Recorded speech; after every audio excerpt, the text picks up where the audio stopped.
Boa noite a todos. Estamos aqui para mais um Evangelho do Centro Mensageiro de Luz, desta terça-feira, dia 12 de janeiro de 2021. Mais um Evangelho deste ano que começa com muita esperança, com muita luz e, sobretudo, com muita gratidão ao Pai. Gratidão especial por nós podermos estar aqui, mesmo que de forma virtual, conversando ainda com saúde neste mundo. E nessa sintonia de amor e de gratidão, vamos vibrar inicialmente por todos aqueles que precisam de luz, de paz e sobretudo de saúde, por todos aqueles que, de certa forma, estão desalentados, perderam a esperança, estão sem força até para orar e para acreditar. Vamos vibrar positivamente por todos eles, para que consigam se reerguer de todas as dificuldades causadas por esta terrível pandemia e possam enxergar um futuro melhor, com bastante confiança no Mestre Jesus que governa nosso planeta, e em Deus nosso Pai, que é um Pai de bondade e misericórdia, e que está sempre ao nosso lado. E nessa sintonia, vamos entoar mais uma vez a oração que o próprio Mestre nos deixou. Pai nosso, que estais no céu, santificado seja o vosso nome. Venha a nós o vosso reino, seja feita a vossa vontade, assim na terra como no céu. O pão nosso de cada dia nos dai hoje. Perdoai as nossas dívidas, assim como nós perdoamos os nossos devedores. Não nos deixeis cair em tentações, mas livrai-nos de todo o mal. Que assim seja. O Evangelho de hoje nos traz a lição do capítulo 91 do livro Caminho, Verdade e Vida, do nosso Chico Xavier, ditado pelo nosso querido Emmanuel. O título é Campo de Sangue. Foi tirado do Evangelho de Mateus, capítulo 27, versículo 8, que diz: Por isso foi chamado aquele campo, até o dia de hoje, Campo de Sangue. Fui buscar no livro Evangelho dos Humildes, do nosso colega Eliseu Rigonati, a parte que fala desse capítulo 27 de Mateus. Está transcrito aqui. Tem por título, na Bíblia e também no livro do Rigonati, o suicídio de Judas.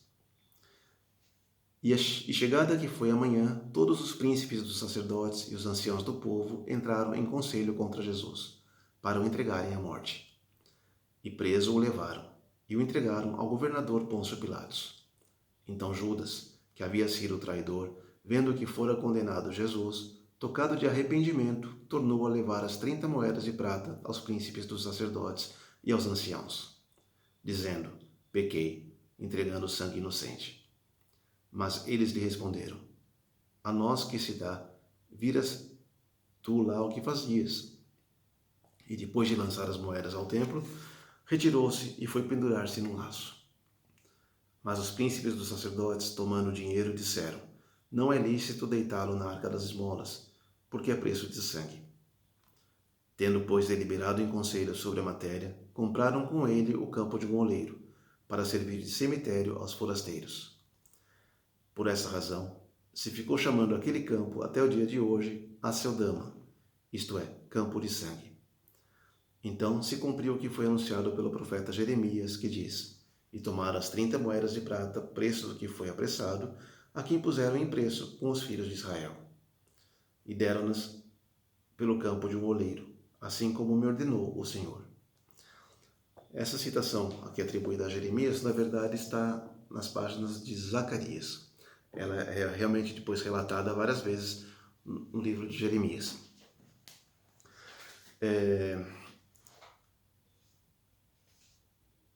Sabemos, que pela história e pelo Novo Testamento, Judas foi o discípulo encarregado de trair e entregar Jesus às autoridades do Sinédrio, aos romanos, para que ele passasse por todo o seu suplício e consequente martírio na cruz. Judas veio com essa missão.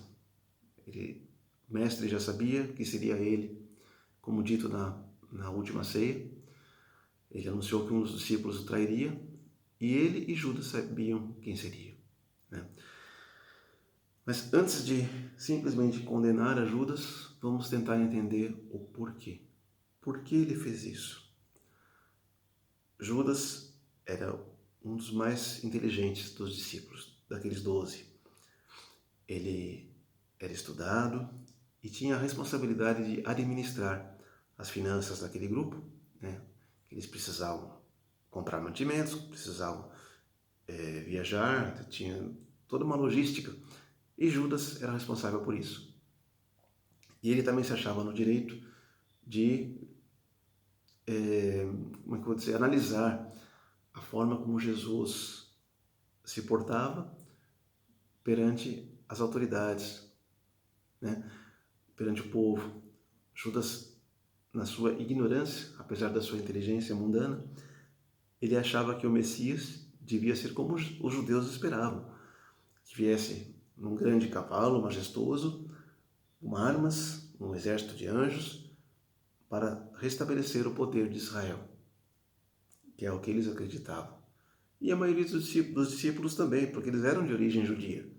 Era a tradição deles, era a crença deles, né? Eles praticamente só entenderam o que Jesus tinha lhe explicado em relação a isso depois da sua morte e ressurreição. Até então, eles também esperavam um Messias diferente. E Judas tinha isso em mente. Então, ele não queria que Jesus passasse daquela forma. E achando que ele podia melhorar esse quadro, modificar essa situação, ele se reuniu em sigilo com os membros do Sinédrio, que era o tribunal judaico, para entregar Jesus.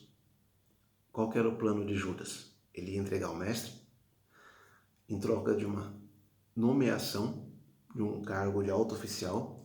Ele ia comandar aquele grupo, aquele povo, e depois disso ele libertaria Jesus e o colocaria de volta numa posição de status religioso. Ou seja, Jesus seria o chefe espiritual daquele povo, né? Essa era a ideia de Judas. Só que ele esqueceu que não podia confiar no mundo. Ele preferiu confiar nos homens, os membros do Sinédrio, do que acreditar no que Jesus tinha ensinado, do que Jesus tinha prometido. No livro Boa Nova, do nosso Chico Xavier, tem uma passagem aqui muito interessante, um capítulo que fala dessa traição de Judas e do seu consequente arrependimento. Eu vou ler só um pedacinho para vocês, para não alongar muito aqui a nossa palestra. Diz assim: recordando nas suas primeiras conversações com as autoridades do Sinédrio, meditava na execução de seus sombrios desígnios. À madrugada o encontrou decidido na embriaguez dos seus sonhos ilusórios. Entregaria o mestre aos homens do poder, em troca de sua nomeação oficial para dirigir a atividade dos companheiros. Teria autoridade e privilégios políticos. Satisfaria as suas ambições, aparentemente justas, com o fim de organizar a vitória cristã no seio de seu povo. Depois de atingir o alto cargo com que contava, libertaria Jesus e lhe digeriria os dons espirituais, de modo a utilizá-los para a conversão de seus amigos e protetores prestigiosos. O mestre, a seu ver, era demasiadamente humilde e generoso para vencer sozinho, por entre a maldade e a violência. Então, voltando aqui ao que diz Emmanuel no Caminho, Verdade e Vida, desorientado em vista das terríveis consequências de sua irreflexão, Judas procurou os sacerdotes e restituiu-lhe as 30 moedas, atirando-as a esmo no recinto do templo. Os mentores do judaísmo concluíram então que o dinheiro constituía preço de sangue e, buscando desfazer-se rapidamente de sua posse, adquiriram um campo destinado ao sepulcro dos estrangeiros, denominado desde então Campo de Sangue. Quando Judas tomou consciência do que ele tinha feito, ele viu que ele não tinha visto a proporção exata do seu ato. O que poderia acontecer ao Mestre Jesus? Ele foi infantil de achar que os membros do Sinédrio cumpririam sua palavra e Jesus seria apenas preso, né? Advertido, ficaria preso para que ele pudesse tomar o poder, libertar o mestre e modificar aquele mundo que eles viviam. Doce ilusão. Quando ele se arrependeu e foi falar com os membros do Sinédrio, os sumos sacerdotes, os fariseus, eles lhe viraram as costas e disseram: o que a gente tem com isso? O problema é seu. Você sabia o que você estava fazendo, né? Agora se vira. E então ele joga as moedas no templo. E os fariseus, os membros do Sinédrio, não quiseram pegar aquelas moedas, né, que eram uma quantia considerável na época, e colocar na caixa de moedas, de esmolas do templo, porque era um dinheiro, entre aspas, amaldiçoado, é preço de sangue. Isso aí foi usado para entregar alguém para o martírio. Não podemos pegar esse dinheiro e colocar junto com um dinheiro bom, um dinheiro para usar, para fazer caridade.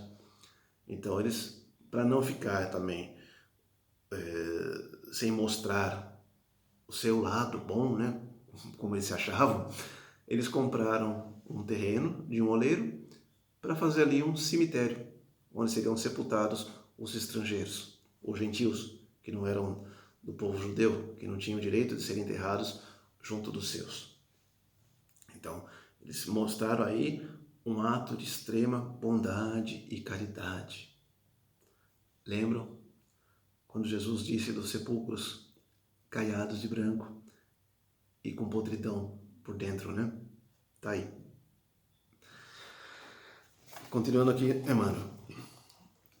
Profunda a expressão simbólica dessa recordação, e com sua luz, cabe-nos reconhecer que a maioria dos homens continua a refletir da ação de Judas, permutando o Mestre inconscientemente por esperanças injustas, por vantagens materiais, por privilégios passageiros. Quando, porém, podem examinar a extensão dos enganos a que se acolheram, procuram, desesperados, os comparsas de suas ilusões, tentando devolver-lhes quanto lhes coube nos criminosos movimentos em que se comprometeram na luta humana. Todavia, com esses frutos amargos, apenas conseguem adquirir o campo de sangue das expiações dolorosas e ásperas para sepulcro dos cadáveres de seus pesadelos delituosos, estranhos ao ideal divino da perfeição em Jesus Cristo. Quantas vezes nós esquecemos da nossa fé? Esquecemos que Jesus está no comando. Esquecemos que Deus é um Pai de bondade e misericórdia, de justiça. Esquecemos que nós ainda estamos em construção, que somos crianças espirituais. Quantas vezes nós deixamos de seguir o caminho, a verdade e a vida, ou seja, Jesus, e nos somos atraídos pelas tentações do mundo, pela eventual ganância, pelas facilidades da vida terrena. Quantas vezes, inconscientemente, nós nos deixamos levar por vantagens materiais ou por posições temporárias no mundo dos homens. Quantas vezes nós sentimos vergonha de nos afirmar seguidores e discípulos do Mestre. Muitas vezes a gente faz isso, a maioria das vezes inconsciente, né? Mas nós fazemos isso pensando, lá na frente eu vou me endireitar, vou me corrigir. Eu vou dar essa escapadinha aqui agora, porque é necessário, é conveniente. Eu preciso disso, faz parte do meu crescimento terreno. Mas eu ainda vou ter tempo para me redimir e para reassumir meu posto de discípulo e seguidor sincero e fiel do Mestre Jesus. Tá? E se você não tiver esse tempo? E se você não tiver essa chance? A gente erra. Nós somos passíveis de erro. Quantas vezes puder acontecer? Como também somos dignos do perdão do Pai. quantas vezes for necessário. Nós temos que lembrar disso, refletir sempre, orar e vigiar, para que não nos desviemos do bom caminho. E, se porventura nos desviarmos do bom caminho, não fazer como Judas fez. Ele quis pagar um erro com outro erro. Seu arrependimento foi monstruoso, enorme, mas ele preferiu o suicídio a reconciliar-se de forma plena com Jesus. Ele resolveu pôr fim à vida, tamanha foi a vergonha e o remorso que ele causou a si mesmo. Ele esqueceu de todas as promessas do Mestre, como nós fazemos muitas vezes. Quanto de frutos amargos, como diz Emmanuel, nós vamos colher depois disso, dos nossos erros? Quantas reencarnações serão necessárias para nós para apagar todos os nossos erros do passado? Quanto sofrimento a gente adquire por conta própria, por não ter sido atentos à doutrina tão bela que recebemos. Judas, ainda diz aqui no Boa Nova, né? Ele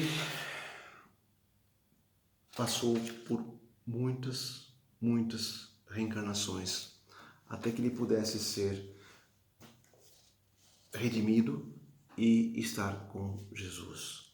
Isso é ratificado aqui por Eliseu Rigonati também, né? Vou ler um trechinho aqui para vocês, interessante demais. Mas já era tarde, o mestre já estava em mão de seus algozes, os quais eram inflexíveis. Debalde Judas tentou resgatar o seu erro, salvar o mestre, mas ele não tinha mais o que fazer. O suicídio de Judas lhe custou séculos de sofrimentos nas zonas inferiores do mundo espiritual, porque tentou corrigir um erro com outro erro. Todavia, ajudado espiritualmente por Jesus e seus companheiros de apostolado, depois de inúmeras reencarnações na Terra, dedicadas ao trabalho de fazer triunfar o Evangelho, Judas conseguiu reabilitar-se e hoje está irmanado com Jesus em sua esfera esplendorosa. Então, Jesus é piedoso e misericordioso, assim como nosso Pai. Ele esteve ao lado de Judas, ele o recebeu depois daquele ato insano de por fim a própria vida, mas mesmo assim Judas precisou passar séculos e séculos nas zonas inferiores e reencarnou várias vezes até que pudesse se elevar novamente e estar com o Mestre Jesus. E nós? Nós fazemos como os fariseus, que não querendo sujar nossas mãos com aquele dinheiro de preço de sangue, então compramos o terreno e fazemos lá o nosso campo de sangue, o nosso aceldama, como diz o Rigonati. Fazemos lá o nosso cemitério, o cemitério do nosso pretérito, do nosso passado sujo. A gente compra esse terreno para colocar ali os nossos erros, como se nós omitíssemos do nosso presente e do nosso futuro tudo que fizemos de errado. Erramos, sim, mas somos dignos de corrigir nossos erros. Não como Judas, mas com a fé, na bondade de Deus nosso Pai, e confiando nas orientações e no apoio irrestrito do Mestre Jesus. Fica aí a reflexão. Emmanuel nos termina aqui. Irmão em humanidade, que ainda não pudesse sair do campo milenário das reencarnações, em luta por enterrar os pretéritos crimes que não se coadunam com a lei eterna, não troques o Cristo imperecível por um punhado de cinzas misérrimas, porque, do contrário, continuarás circunscrito à região escura da carne sangrenta. o nosso maior objetivo é ir para a luz, atingir as esferas superiores, ficar perto do Mestre, ficar perto de Deus. Enquanto a gente persistir no erro de trocar o Cristo imperecível pelas cinzas misérrimas das vitórias carnais, das vitórias terrenas, dos prazeres mundanos, das glórias transitórias, a gente não vai conseguir se libertar, como ele fala aqui, da região escura da carne sangrenta. Se nós estamos aqui, reencarnados mais uma vez, com exceção de alguns avatares tão especiais aí, que são missionários de luz que vêm trazer clareza a esse mundo, mas nós, comuns, nós estamos reencarnados aqui porque precisamos. Se a gente tivesse mais evoluído, já estaríamos lá com eles. Mas se nós estamos, é porque ainda precisamos passar pela região escura da carne sangrenta. Então, que a gente cuide desse templo sagrado que é o nosso corpo, nós possamos, através desse veículo, fazer o nosso espírito evoluir em cada experiência terrena, em cada estágio escolar que nós passamos aqui nesse planeta, para que a gente possa se libertar desse campo de sangue que nós adquirimos para cada um de nós no decorrer das nossas existências. E assim, libertos, a gente possa ir realmente para junto do Mestre Jesus. O Evangelho de hoje que nos foi apresentado é bem contundente. É um tema forte e um convite severo à reflexão. Que nós tenhamos realmente convicção da nossa fé e da nossa missão. E, sobretudo, da oportunidade que nos foi dada, mais uma vez, de estarmos aqui. Quanta gratidão a Deus por ter nos permitido estar aqui mais uma vez, por ter nos dado mais esta chance. Vamos zelar por esse templo sagrado que Ele nos presenteou, para que a gente possa sair daqui melhor do que nós viemos. Tem uma citação do Miramês, no livro Horizontes da Vida, né, ditado ao nosso companheiro João Nunes Maia, que eu achei muito interessante para finalizar o Evangelho de hoje. E convido a refletirem sobre isso. Todo engano é passageiro e todo acerto tem raízes na eternidade. Errar é humano. Nós somos humanos, somos imperfeitos.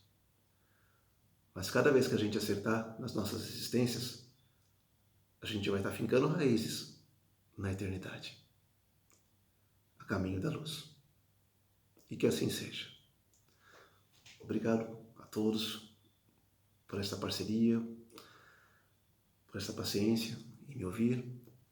Peço a Deus que dê muita luz às suas vidas, aos seus lares, que os cubra com o seu manto de amor e paz, trazendo muita saúde a vocês e suas famílias e muita esperança para este ano. Ele está conosco sempre. Vamos lembrar disso. Obrigado.